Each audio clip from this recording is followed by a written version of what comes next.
ॐ शान्ताकारं भुजगशयनं पद्मनाभं सुरेशं विश्वाधारं गगनसदृशं मेघवर्णं शुभाङ्गं लक्ष्मीकान्तं कमलनयनं योगिवेद्यानगम्यं वन्दे विष्णुं भवैरं सर्वलोकैकनाथं। नमो भगवते वासुदेवाय, नमो भगवते वासुदेवाय। ओम श्री कृष्णाय परब्रह्मणे नमः। सभी सज्जनों को भगवान का नाम से और मोहन जी का नाम से सादर प्रणाम। भगवद गीता में हम श्रद्धात्रय विभाग योग नाम का 17वां अध्याय को आज विचार करना शुरू करेंगे। श्रद्धात्रय विभाग योग मतलब अभी तक जो कुछ भी भगवान ने शास्त्र विषय में चर्चा किया है, पिछले अध्याय में 16th चैप्टर में भगवान ने आखिरी में 24th श्लोक में बताया था, तस्मात् शास्त्रं प्रमाणन्ते कार्य कार्य व्यवस्थितौ ज्ञात्वा शास्त्र विधानोक्तम कर्म कर्तुमिहार्हसि। हे अर्जुन, क्या करना है क्या नहीं करना है उसका प्रमाण जो है शास्त्र है। शास्त्र बोलने से गीता शास्त्र है। ये शास्त्र को प्रमाण मान करके उसको ठीक तरह से हम लोग समझ करके उसको अनुसरण करने के लिए भगवान बताया। अगर शास्त्र को हम ठीक तरह से नहीं समझेगा तो उसको अनुसरण करना मुश्किल है। अनुकरण तो कर सकता है, हम तो ज्यादा से ज्यादा अनुकरण ही करते रहता है, लेकिन आंख बंद करके ऐसे अनुकरण करने से उसका यथार्थ तत्व ज्ञान का प्रयोजन नहीं मिलेगा। इसलिए भगवान शास्त्र को अनुसरण ठीक से समझ करके उसको अनुसरण करने के लिए बोला, तभी तो हमारा विज्ञान अनुभव ज्ञान मिलेगा। विशेष ज्ञान बोलते हैं वही हासिल करना है, लेकिन शास्त्र को ठीक तरह से समझ करके उसको श्रद्धा स्वरूप अनुसरण करना है। वो श्रद्धा क्या है करके अगर अगले अध्याय में भगवान बता रहा है। यही 17th चैप्टर में श्रद्धात्रय विभाग योग के साथ में भगवद गीता का पूर्ण रूप से हमें समझाता है भगवान। 17वां अध्याय के साथ भगवद गीता कंप्लीट हो जाता है, लेकिन 18वां अध्याय में ये 17 अध्याय का एक सार संग्रह करके विवरण देता है। तो शास्त्र को ठीक तरह से समझने से नहीं, पुस्तक ज्ञान से केवल उसका सुनने से नहीं होता है। उसको श्रद्धा स्वरूप हम शास्त्र विषयों में हम हमारा स्वभाव के अनुसार, हमारा कर्म वासना के अनुसार उसको अनुसरण करना चाहिए, तभी तो उसको आपको भगवान ने जो कुछ भी बताया उसको हासिल हो सकता है। या खास करके भगवत प्राप्ति करना चाहता है, उसके लिए भगवान ने जो कुछ भी बताया उसको ठीक तरह से अनुसरण करना है। वो केवल अनुसरण नहीं है, उसका श्रद्धा स्वरूप अनुसरण करना है। वो भी हमारा स्वभाव के अनुसार 3 तरह का श्रद्धा होता है, इसलिए श्रद्धा त्रय कहते हैं। क्योंकि जो सात्विक स्वभाव रहता है उसको सात्विक श्रद्धा रहेगा, जो रजोगुण स्वभाव में जीता है उनका कर्म वासना से वो रजोगुण का ही श्रद्धा रहेगा। तो तमोगुण का स्वभाव वाले को तमोगुण का श्रद्धा रहेगा। उसी 3 तरह का श्रद्धा के अनुसार हम लोग जो भी है, स्त्री होने दो, पुरुष होने दो, या ब्राह्मण होने दो, क्षत्रिय होने दो, जो भी मनुष्य जन्म में आता है, इसको हमारा स्वभाव के अनुसार हमारा श्रद्धा, हमारा स्वभाव गुण जो गए सात्विक और राजस और तमो गुण का प्रकट भाव हो जाता है। तीनों गुण का प्रभाव तो पड़ता ही है, लेकिन जिस गुण को प्रभाव स्वभाव में ज्यादा सम्मिलित होता है वो इस हर एक काम में वही हमारा नियंत्रण करता है। तो हमारा वासना बल भी उसी से होता है। श्रद्धा करने का कोई भी काम में हमारा श्रद्धा करने का वो चेतना मिलता है, वो हमारा स्वभाव के अनुसार का ही श्रद्धा होगा। मैं सात्विक स्वभाव वाला होने से मेरे को सात्विक श्रद्धा होगा। अगर रजोगुण का स्वभाव ही मेरा प्रकट स्वभाव हो तो मेरे को रजोगुण का ही श्रद्धा होगा। अगर मैं तमोगुण वाला होगा तो मेरे को तमोगुण का ही श्रद्धा पड़ेगा। इसी को श्रद्धा त्रय कहते हैं। ये श्रद्धा त्रय हम गीता पढ़ने का भी, हम जो कुछ भी मैं बोलता हूं आप लोगों को सुनने का भी श्रद्धा आपका स्वभाव का अनुसार होता है। इसका फर्क क्या है, यही करके हम इसी अध्याय से समझ लेना चाहिए। और हमारा श्रद्धा कौन सी गुण का अनुसार होगा। एक्चुअली भगवान ने जो कुछ भी बताया गया है उसको ठीक तरह से हम पढ़ करके हमारा जिंदगी में उतारना है, तो हमारा सात्विक श्रद्धा में हमारा स्वभाव बदलना चाहिए। तभी तो हम भगवान जो शास्त्र बताया है उसको ठीक तरह से समझ पाएगा, नहीं तो समझ नहीं पाएगा। रजोगुण का ही प्रयोजन होता है। ज्यादातर मनुष्य लोग में हर एक मनुष्य को स्वभाव ज्यादा से ज्यादा रजोगुण का ही वासना बल में जीता है, क्योंकि देवगण होने से उनको सात्विक श्रद्धा होगा या मनुष्य गण होने से उनको रजोगुण का श्रद्धा होगा, और तमोगुण वाला असुर स्वभाव वाला है। तो हमारा टोटल स्वभाव के अनुसार हमारा रजोगुण भी ज्यादा ही पड़ता है स्वभाव में, मनुष्य कुल में। तो हमारा श्रद्धा क्या कैसे होगा, रजोगुण का अनुसार ही होगा। वो रजोगुण को तमोगुण को जीत करके रजोगुण में आना है, रजोगुण को जीत करके सत्वगुण में आने से सात्विक श्रद्धा होने पर भी हमें भगवान जो कुछ भी शास्त्र में बताया उसको ठीक तरह समझ करके अपना जिंदगी में उतारना ही उतारना है, तभी हमें उसका फायदा मिलेगा। ये इसी अध्याय शुरू होते ही अर्जुन ये शास्त्र विषय के बारे में एक सवाल भगवान से करते हैं, उसी से इसे अध्याय शुरू होता है। अर्जुन वाजा ये शास्त्र विधि मुसृज्य यजन्ते श्रद्धया निदा तेषां निष्ठादु का कृष्णा सत्वमहो रजस्तमः। ये भगवान शास्त्र विधि प्रकार के अनुसार कोई भी विश्वास पूर्व काम करता है या यज्ञ कर्म जो भी भक्ति करता है, कुछ लोग ऐसा है शास्त्र विषयों में ठीक से श्रद्धा स्वरूप पढ़ते नहीं है, लेकिन उसमें विश्वास होता है और विश्वास के अनुसार विश्वास पूर्वक कोई भी काम करता है। अगर हम शास्त्र को ठीक तरह से सात्विक श्रद्धा के साथ उसको पढ़ नहीं पाया, उसको समझ नहीं पाया, तो भी ये शास्त्रों में विश्वास रखने वाला भी अपना तरीके से काम करता है, तो उसी कर्मों का फायदा क्या होगा, वो किस गण में पड़ेगा करके अर्जुन सवाल करता है। इधर अर्जुन ने कभी शास्त्र विषयों को निंदा नहीं करिया, लेकिन कुछ लोग हैं कितना भी बताने पर भी अपना स्वभाव के अनुसार शास्त्र विषय को ठीक से समझ नहीं पाता है।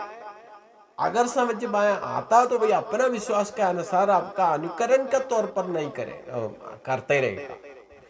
जो शील हमारा बन जाता है, हमारा स्वभाव बन जाता है, उसको हट करके हम उसको जल्दी से जल्दी उसको बदल नहीं सकते। तो हमारा कर्म वासना के अनुसार हम का ऐसे भक्ति करता है तो भी विश्वास के अनुसार ही करता है। अगर कोई भगवान ने भी इससे पहले भी कर्मयोग में बताया था, यथेच्छा लाभ संतुष्टो द्वंद्वादि दो मत्सरा, कोई भी अनुकरण का तौर पर काम करता है तभी भी यथेच्छा कुछ न कुछ मिलेगा ही मिलेगा, कोई भी काम व्यर्थ नहीं जाएगा। अनुकरण करने से भी जितना आपने विश्वास के साथ करता है उसी का अनुसार उसको फायदा तो मिलेगा ही मिलेगा, लेकिन ठीक तरह से समझ करके करने का और अनुकरण करने का, अनुसरण करने का, अनुकरण करने का फर्क तो होगा, उसमें कोई शक नहीं, लेकिन कुछ तो फायदा तो होगा ही। तो विश्वास के अनुसार हम भक्ति करते हैं, ज्यादा से ज्यादा विश्वास के तौर पर ही ये भक्ति का भाव चलता है। उसको किसी को भी इतना अनुभव ज्ञान नहीं होगा, क्योंकि हम कोई भी पूजा करता है या तीर्थाटन करता है, जो कुछ भी दर्शन करता है, मंदिरों में जाता है, जो कुछ भी करता है पूर्ण रूप से विश्वास के साथ भी नहीं, शास्त्र के साथ भी अनुसरण नहीं करते, ज्यादा से ज्यादा अनुकरण करते हैं। वो किस लिए अनुकरण करता है? विश्वास के साथ। तो शास्त्र विषयों में परिज्ञानी नहीं होने पर भी ये शास्त्र विषयों को विश्वास पूर्वक, उसका निंदा नहीं करेगा, लेकिन विश्वास पूर्वक कुछ काम कुछ लोग ऐसे करते हैं, वो काम सात्विक राजस तमोगुण में कौन सी में आ जाता है, उसका फायदा क्या होगा? ऐसे करने वाले को क्या भगवत प्राप्ति हो सकता है? नहीं हो सकता। यही सवाल अर्जुन ने भगवान से करता है। भगवान कहते हैं त्रिविधा भवति श्रद्धा देही नाम स स्वभावजा स्वातिकी राजसी चैव तामसी चेतिता। सुनो अर्जुन, सुनो, जैसे हमारा सात्विक राजस तामस तीन तरह का स्वभाव के बारे में, गुणत्रय के बारे में इससे पहले भगवान ने बताया था, उसी का अनुसार ही हमारा स्वभाव होगा। तो सात्विक स्वभाव वाला होगा, रजोगुण स्वभाव वाला होगा, तमोगुण स्वभाव वाला होगा। उसको शास्त्र विषयों में अनुसरण करने का भी या अनुकरण करने का भी चेतना अपना अपना स्वभाव से ही मिलता है। वो त्रिविध है, मतलब तीन तरह का है, सात्विक श्रद्धा और राजस श्रद्धा और तमोगुण श्रद्धा, इसी के अनुसार ही होता है। तो उसके बारे में, उसका डिटेल में, उसका श्रद्धा स्वरूप सुनो, मैं बताता हूं करके भगवान बताए। त्रिविधा भवति श्रद्धा, तीन तरह का स्वभाव के अनुसार तीन तरह का श्रद्धा होता है।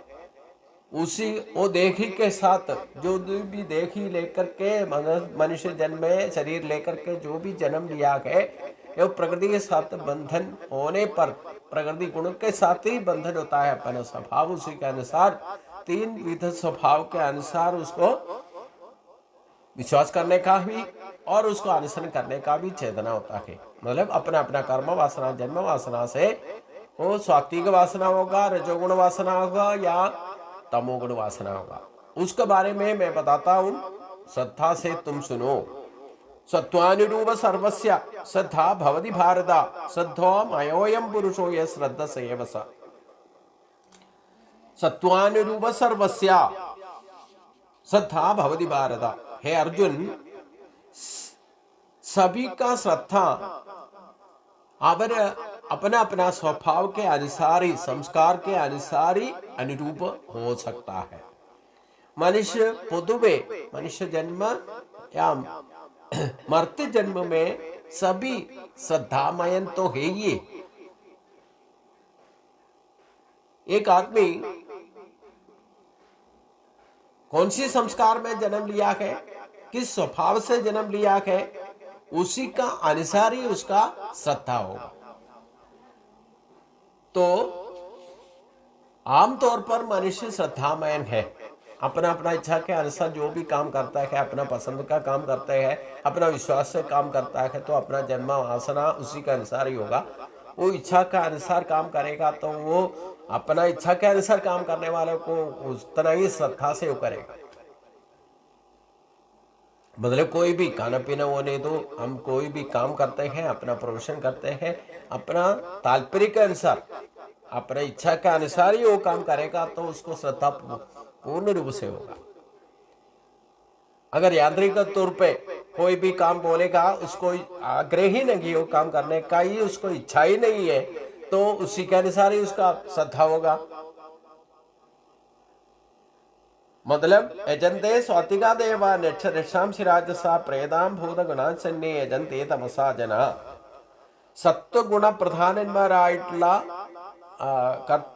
सत्व गुण प्रधान होने वाला जो मनुष्य जो है, देवगणों को भी, और रजोगुण प्रधान वाला मनुष्य गण जो राक्षसन मारे राक्षसों को, और तमोगुण प्रधान वाला जो भी प्रेत भूत पिशाचों को भी आराधना करते हैं। तो हम विश्वास रखते हैं तो भी सत्वगुण वाला देवों को पूजा करेगा। अगर रजोगुण वाला आदमी होगा तो वो यक्ष राक्षसों को या रजोगुण प्रधान वाला देवता को आराधना करेगा। अगर आसुरी लोग होगा, तमोगुण वाला होगा तो भूत प्रेत पिशाचों को आराधना करेगा। हम पूजा करने का भी तरीका हमारा स्वभाव का अनुसार होगा। अलग अलग अपना अपना इष्ट देवता अलग अलग होने का ही एक कतरा है। मतलब जो सत्य गुण वाला होगा तो सात्विक देवता को पूजा करेगा, या शिवगणों ने तो इसमें नाम हम देवगणों को भी ये गुणों को अनुसार अगर हम उसको अलग अलग करेगा तो जो ब्रह्म प्रजापति है वो रजोगुण प्रधान है। सृष्टि करने का कुशलता मिलना तो रजोगुण का स्वभाव वाला होना चाहिए। जो परिपालन करना तो उसको जानकारी भी होना चाहिए, उतना नॉलेज होना चाहिए, शास्त्रों का जानकारी होना चाहिए। वो विष्णु भगवान सात्विक गुण से करते हैं। तो संहार करने वालों को शिवजी को तमोगुण वाला ही माना जाता है।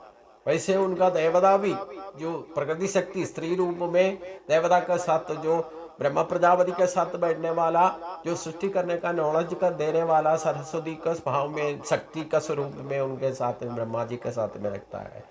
जो लक्ष्मी देवी रजोगुण का स्वभाव के साथ सत्व गुण को प्रभावित परिपालन करना तो उसका शक्ति देने वाला लक्ष्मी देवी रजोगुण वाला है।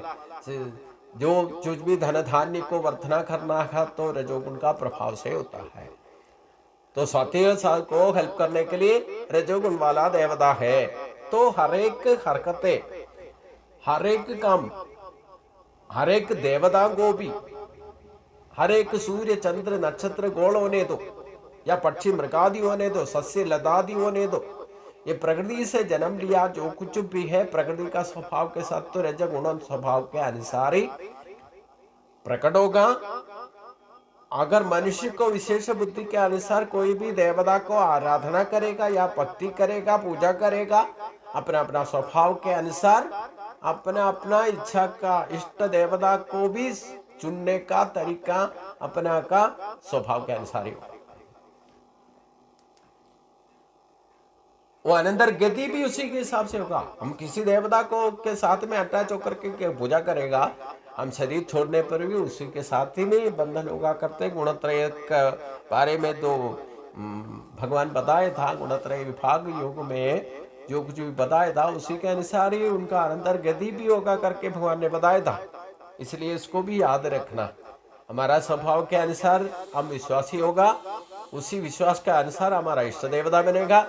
सदा सद्भाव भाविदा भगवान ने जो बताया था, अब पूरा जिंदगी में किस देवता को पूजा करेगा उसी के अनुसार ही आपका अगले जन्म में भी या आपका मरण देख छोड़ने के बाद भी हमारा अटैचमेंट जिस देवता के साथ होगा उसी उधर जा करके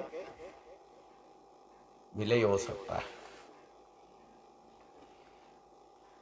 इसलिए सत्व गुण प्रधान देवता को आप आराधना करेगा तो हमारा आपका गति सत्व गुण देवता के साथ ही होगा। उसका श्रद्धा भी सात्विक श्रद्धा होगा। अगर रजोगुण वाला देवता को पूजा करेगा तो वो रजोगुण के साथ ही मिलय हो जाएगा, उसका वासना बल और स्वभाव भी रजोगुण ही होगा। तो तमोगुण वाला आसुरी बनेगा, आसुरी स्वभाव वाला होगा, और आसुरी स्वभाव वाला देवता को या भूत प्रेत को विश्वास करने वाला होगा, उसका श्रद्धा भी उसी के अनुसार ही होगा।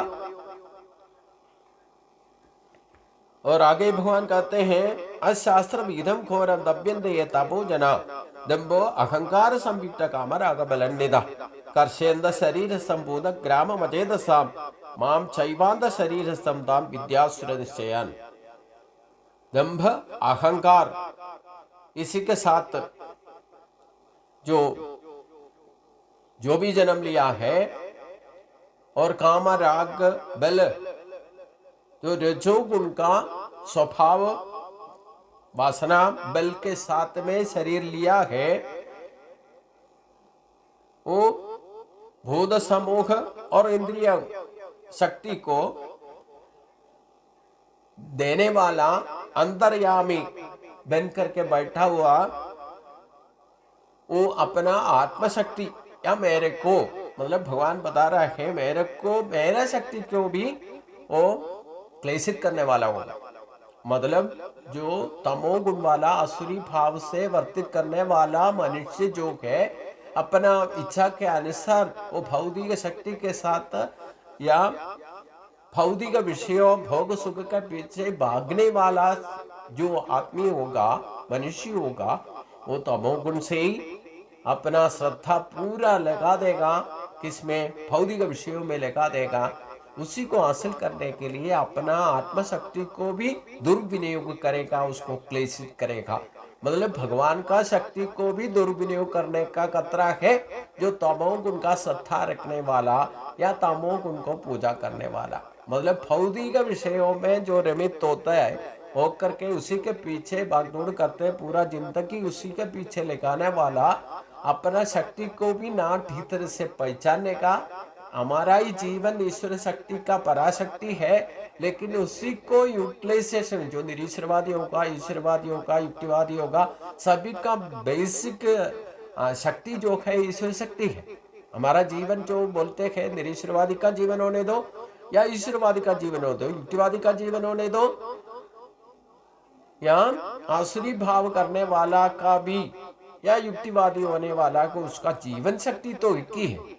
वही शक्ति यूटिलाइज करके अपना इच्छा के अनुसार फोर्स के पीछे लगाने वाला कभी भगवान को मानेगा भी नहीं और भगवान का शक्ति से ये सब कुछ अपना मर्जी से करता रहेगा।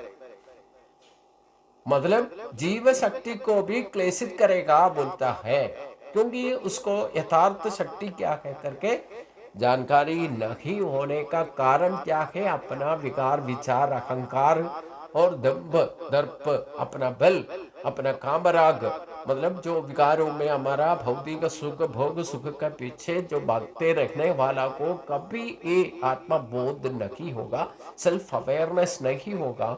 इसी के वजह से अपना शक्ति को भी नहीं पहचानना और उसी को भी दुर्विनियोग कर करके उसको क्लेशित कर सकता है।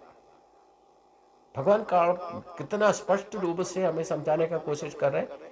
हमारा ही स्वभाव में हमारा जीवन जब तक शरीर में रहेगा, हम सोच विचार करना है, जो कुछ भी आपका इच्छा का अनुसार सोच विचार करने का भी, और कुछ बोलना तो भी, कुछ करना तो भी, यही शक्ति को तो यूटिलाइज करना है।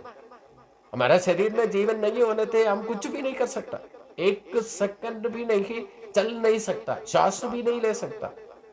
अगर हम यही शक्ति को हम अपना इच्छा का अनुसार भोग सुख या इंद्रिय विषयों के भागदौड़ करने में भी लगा देते हैं तो इसी का शक्ति को दुर्विनियोग करेगा।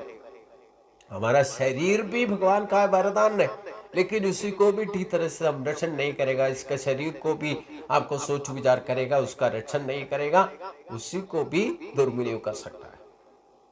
यही तो करते रहता है।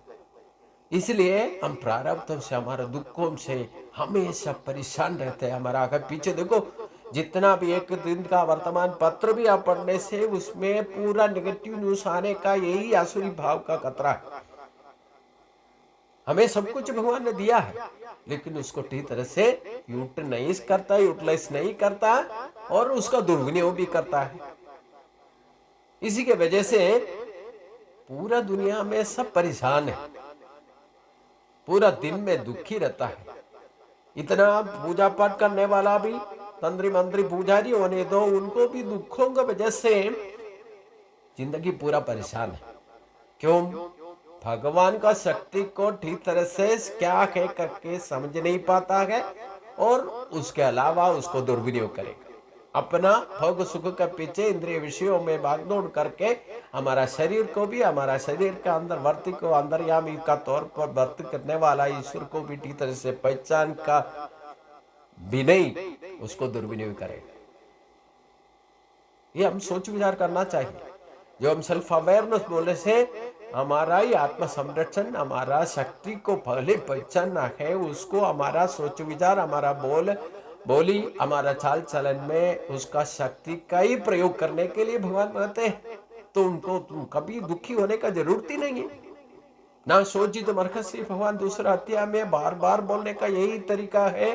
तुम सब कुछ यह अनुभव कर सकता है, सुख भोग में रह सकता है, इंद्रिय विषयों में रमित हो दो, लेकिन मेरे को पहले पहचानो, मेरा शक्ति का ही पूजा करो, उसी को कभी दुर्विनियोग नहीं करो।